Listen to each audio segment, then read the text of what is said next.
जंगल में घने बादल छाए हुए थे। मानो चिड़िया अपने दोनों बच्चों के साथ अपने घर में बैठी हुई थी।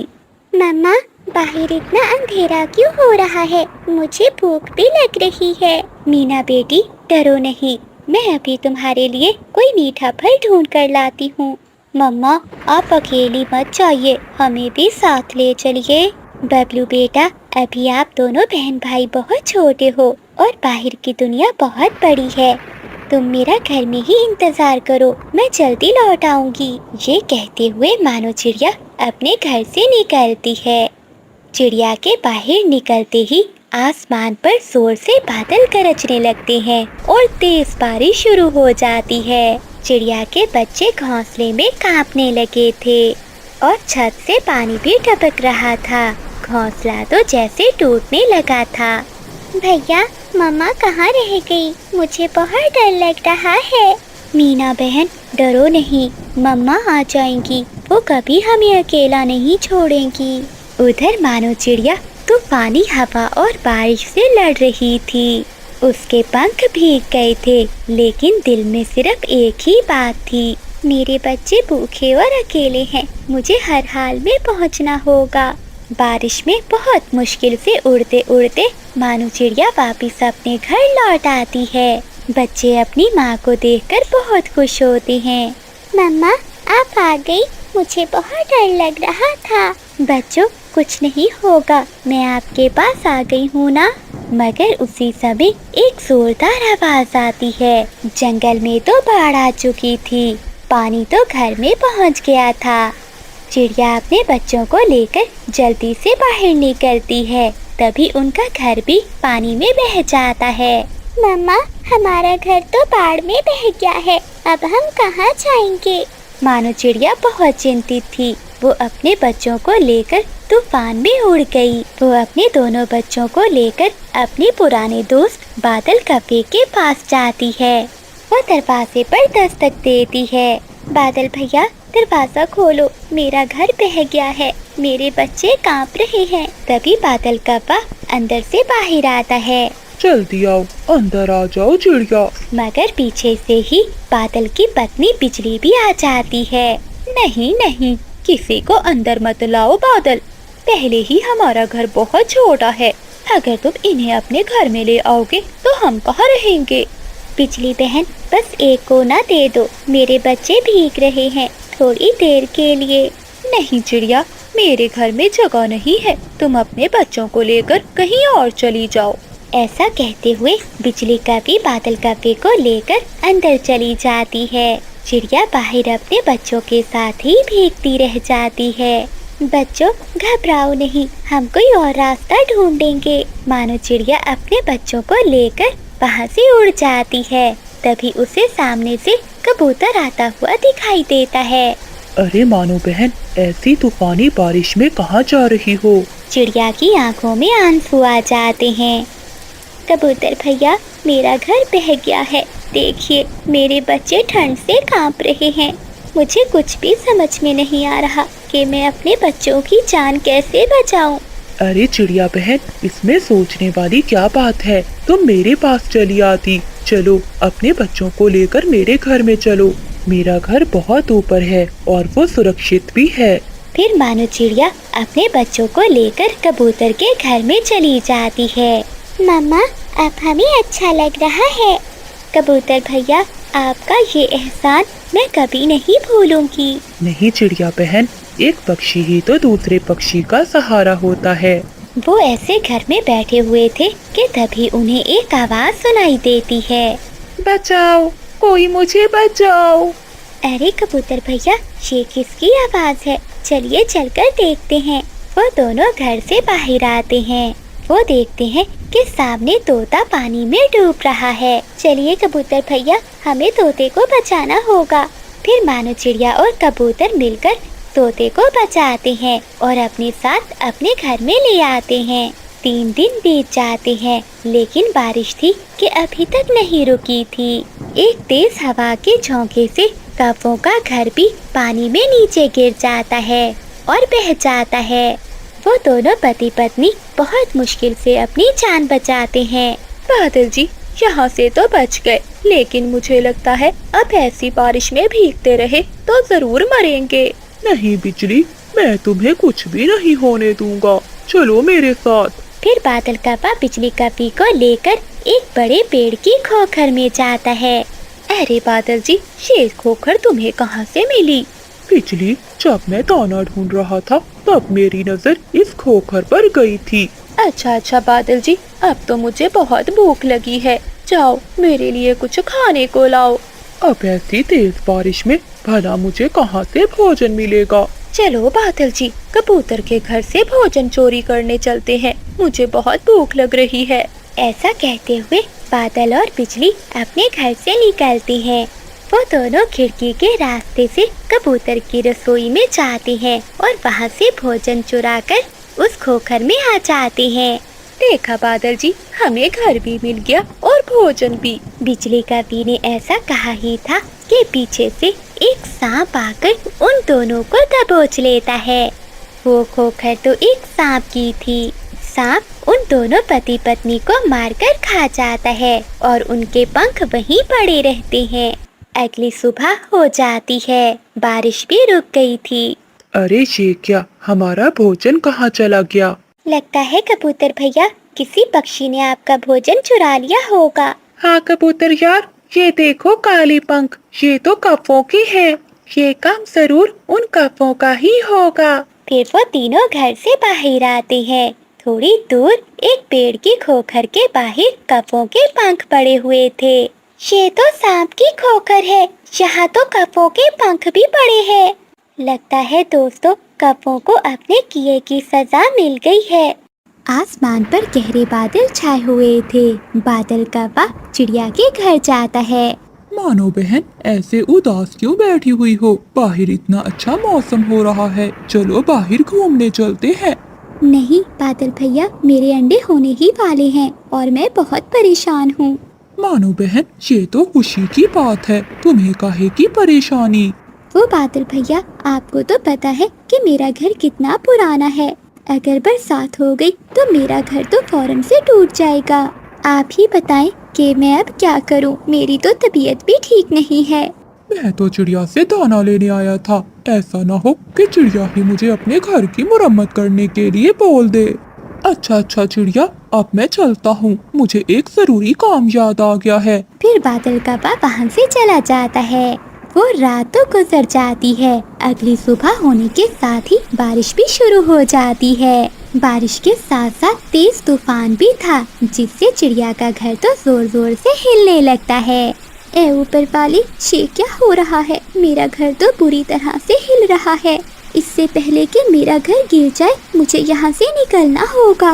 कहीं ऐसा ना हो कि मेरे अंडे हो जाएं और वो भी इस घर के साथ ही गिर जाएं। ऐसा सोचकर मानो चिड़िया अपने घर से बाहर निकल जाती है। अभी वो घर से बाहर निकली ही थी कि उसका घर नीचे गिरकर टूट जाता है। बाहर बारिश तो बहुत जोरों से हो रही थी।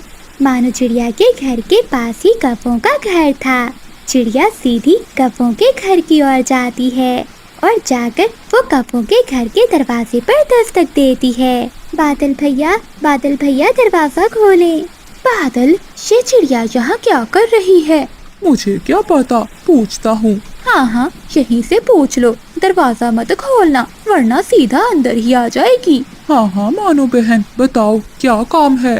बादल भैया, मैंने आपको अपने घर के बारे में बताया था ना कि वो बहुत कमजोर है। अब वो तेज बारिश और तूफान से टूट गया है। बादल भैया, मेरे अंडे भी होने वाले हैं। आप प्लीज मुझे अपने घर में आने दें। सुन लो बादल, अगर इस समय उस चिड़िया को अपने घर में आने दिया तो वो यही अंडे दे देगी, और फिर जब तक अंडों से बच्चे बाहर नहीं आएंगे वो यहाँ से हिलेगी नहीं। कोई बहाना बना दो, मगर इस चिड़िया को मैं अपने घर में नहीं आने दूंगी। हाँ बिजली, मानो बहन, मैं तुम्हें घर में आ तो लेने देता, लेकिन क्या करूँ, बिजली का सारा मायका मेरे घर में आया हुआ है। मैंने पहले ही उन्हें बहुत मुश्किल से संभाला हुआ है, अब मैं तुम्हें यहाँ कैसे रखूँगा? तुम ऐसा करो कि आज किसी और पक्षी के घर चली जाओ। चिड़िया कव्वे की बात सुनकर बहुत उदास होती है और वो सीधी बंटी कबूतर के घर चली जाती है। कबूतर के दरवाजे पर दस्तक देती है। कबूतर भी दरवाजा खोल देता है। मानो बहन, तुम इस समय यहाँ, क्या हुआ? कबूतर भैया, मैं बहुत मुश्किल पे हूँ, आप मेरी मदद करो। मेरे अंडे भी होने वाले हैं, मेरा घर बारिश से टूट गया है, आप मुझे अपने घर में आने दें। चिड़िया बहन, तुम तो जानती हो कि मेरा घर कितना छोटा है, इसमें हमारा गुजारा बहुत मुश्किल से होता है। आज तो मेरी पत्नी अपने मायके गई हुई है, तुम आज की रात यहाँ रह लो और सुबह होते ही यहाँ से चली जाना। चिड़िया करती भी तो क्या करती, उसे तो अपने ऊपर एक छत चाहिए थी। वो तुरंत बोलती है, आपका बहुत बहुत धन्यवाद कबूतर भैया, मैं सुबह होते ही यहाँ से चली जाऊंगी। और फिर मानो चिड़िया कबूतर के घर में चली जाती है। वो बहुत भीग चुकी थी, घर सच में किसी नेमत से कम नहीं होता। और फिर रात हो जाती है, बाहर बारिश अभी तक हो रही थी। और फिर चिड़िया और कबूतर भी सो जाते हैं। अगली सुबह मानो चिड़िया 2 अंडे दे देती है। अब मैं क्या करूं, अपने अंडों को लेकर कहाँ जाऊं? बारिश भी रुकने का नाम नहीं ले रही, लेकिन मुझे बाहर जाना। जंगल में आसमान पर गहरे बादल छाए हुए थे। ऐसी गर्मी के मौसम में बादल तो सभी पक्षियों के लिए खुशियाँ ही खुशियाँ लेकर आए थे। सभी पक्षियों की नजरें ऊपर आसमान पर थी, वो सब बारिश का इंतजार कर रहे थे। फिर बादल जोर से गरजता है और तेज बारिश शुरू हो जाती है। मीना के पापा मीना को लेकर अंदर आ जाएं, बारिश बहुत तेज है। नहीं मम्मा, मैं तो कितने दिनों से बारिश का इंतजार कर रही थी, मुझे तो बारिश में नहाना है। मीना की मम्मा, कुछ नहीं होता, मीना को नहा लेने दो। ठीक है चंदू जी, मैं तो घर जा रही हूँ, ऐसी तेज बारिश में नहाने से बुखार भी हो सकता है। फिर मानो चिड़िया घर के अंदर चली जाती है। मीना और उसका पापा तेज बारिश में नहा रहे थे। चलो मीना, नदी पर चलते हैं, झरना देखने का बहुत मजा आएगा, पहाड़ों से बारिश का पानी गिर रहा होगा। ऐसे मीना और उसका पापा नदी की ओर चले जाते हैं। झरने पर बंटी कबूतर और उसका बेटा कीकी भी आए हुए थे। मीना, मुझे पता था कि तुम जरूर आओगी झरने पर, इसलिए तो मैं अपने पापा के साथ आया हूँ। फिर कीकी कबूतर और मीना चिड़िया दोनों झरने के पास चले जाते हैं। कबूतर यार, मेरी पत्नी तो बारिश से बहुत डरती है। हाँ, मुझे सब याद है, जब एक बार बारिश में चिड़िया का घर टूट गया था, वो तब से बहुत डरती है बारिश से। मैं तो बचपन से चिड़िया का दोस्त हूँ। ठीक है कबूतर, अब हमें घर जाना चाहिए, शाम होने वाली है। आ जाओ मीना बेटा, घर चलें, बारिश बहुत ठंडी हो गई है। फिर वो सभी वहाँ से चले जाते हैं। मैं कब से खिड़की से आपको देख रही हूँ, कहाँ चले गए थे आप? मम्मा मम्मा, हम झरने। चुप कर जाओ मीना, हम तो बाहर ही बैठे हुए थे, भला हमने कहाँ जाना था? मम्मा, मुझे चादर दे दे, मुझे ठंड लग रही है। फिर मम्मा चिड़िया अपनी बेटी के ऊपर चादर दे देती है। आज मुझे कबूतर ने बताया कि तुम बारिश से क्यों डरती हो। मीना के पापा, मैं वो रात कभी नहीं भूल सकती, जब मैं और मेरी मम्मा घर पर सो रही थी और हमारा घर अचानक पानी में बह गया। ऐसा हर बार नहीं होता, आप अपना डर दिल से निकाल दें। बारिश तो हम सब पक्षियों की जिंदगी है, अगर बारिश ना हो तो हम भला कैसे जिंदा रह सकते हैं? मम्मा, मेरे पंखों में बहुत दर्द हो रहा है। मामा चिड़िया जैसे ही अपनी बेटी को पंख लगाती है तो वो डर जाती है। मीना, मेरी बेटी, तुम्हें तो बहुत तेज बुखार है। मीना के पापा, मैंने कहा था ना कि ऐसी तेज बारिश में घर आ जाएं। ये बुखार कैसे हो गया मीना को? बारिश में नहाने से थोड़ी ना बुखार होता है। पंखों में दर्द का तो मीना मुझे सुबह से बता रही थी, मैंने सोचा कि ठीक हो जाएगा। मम्मा, मेरा दिल घबरा रहा है। मम्मा चिड़िया तो रोने लग जाती है। मेरी बेटी, क्या हो गया तुम्हें? आप चिंता ना करें, मैं बुलबुल से दवा ले आता हूँ।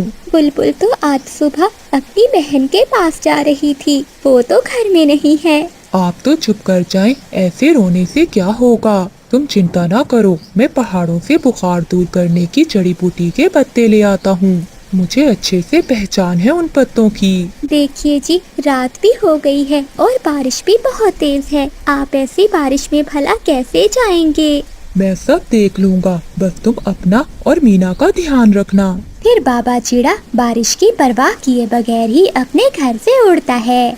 मीना मेरी बेटी, तुमने क्यों मेरी बात नहीं मानी? मीना से तो कुछ बोला भी नहीं जा रहा था। कुछ नहीं होगा मेरी बेटी को, आपके पापा गए हैं दवा लेने। रात गहरी थी और ऊपर से तेज बारिश। ऐसी बारिश में उड़ना बहुत मुश्किल था, लेकिन बाबा चिड़ा करता भी तो क्या, उसे तो अपनी बेटी को बचाने के लिए कुछ भी करना था। फिर बाबा चिड़ा पहाड़ों के पास पहुंच जाता है। देखो यार उल्लू, ऐसी तेज बारिश में शिकार हमारी तरफ ही आ रहा है। मुझे तो लगता है कि ये कोई पागल पक्षी होगा जो अपनी जान देने के लिए आ रहा है। पहले इसे थोड़ा आगे आने दो, फिर पीछे से हमला करते हैं, फिर इसका सुबह शोरबा बनाएंगे, चिड़ा शोरबा। वो दोनों उल्लू छुप जाते हैं। जैसे ही बाबा चिड़ा थोड़ा आगे बढ़ता है तो वो उल्लू पीछे से हमला करते हैं और वो उसे एक पेड़ से बांध देते हैं। जालमो, मुझे छोड़ दो, मेरा क्या दोष है? इसमें हमारा क्या दोष है? क्या हम तुम्हारा गरम गरम शोरबा ना पिए? मेरी बेटी बीमार है, मैं अपनी बेटी के लिए जड़ी बूटी के पत्ते लेने आया था। अगर मैं वो पत्ते ना लेकर गया तो मेरी बेटी मर जाएगी। पर वो दोनों उल्लू चंदू चिड़े की कोई भी बात सुने बिना वहाँ से अपनी गुफा में चले जाते हैं। अब तो सुबह भी होने वाली है, अब तक तो आ जाना चाहिए था मीना आपके पापा को। अब मैं जाऊं भी तो कहाँ जाऊं? मीना को भी अकेला नहीं छोड़ सकती। वो रात गुजर जाती है। मैं ऐसा करती हूँ कि बादल भैया को मीना के पापा के पीछे भेजती हूँ। फिर मम्मा चिड़िया बादल कव्वे के घर की ओर जाती है। बारिश को होते हुए दूसरा दिन हो गया ना, वो पूरा तो अकेला रहता है, ना उसकी पत्नी है और ना उसके बच्चे। देखिए ना, आपकी पत्नी भी है और हमारे ये दो छोटे बच्चे भी। हमें तो उस घर की बहुत जरूरत है। हाँ बिजली, तुम ठीक कह रही हो। मैं अपने छोटे भाई को यही बताऊंगा कि वो घर मैंने पैसों से खरीदा है। घर के बाहर बैठा भूरा कौवा ये सारी बातें सुन रहा था। तभी वो अंदर जाता है। भैया, तुम